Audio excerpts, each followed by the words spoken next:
বাংলাদেশের অর্থনীতির অন্যতম স্তম্ভ বিদেশি শ্রমবাজার আজ চরম সংকটে।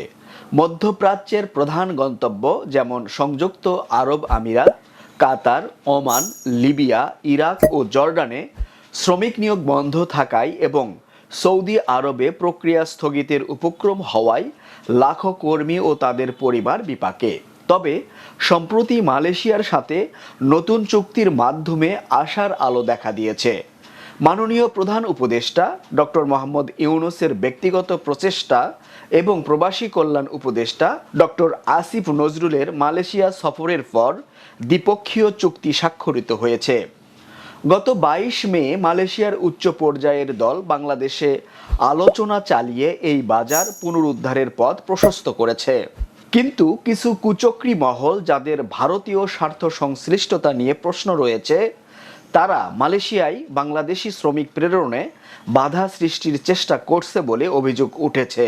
বাংলাদেশ রিক্রুটিং এজেন্সিস অ্যাসোসিয়েশন বাইরা এর সাধারণ সদস্যরা একত্রিত হয়ে এই ষড়যন্ত্র মোকাবেলায় সরকারের সাথে একযোগে কাজ করার ঘোষণা দিয়েছেন।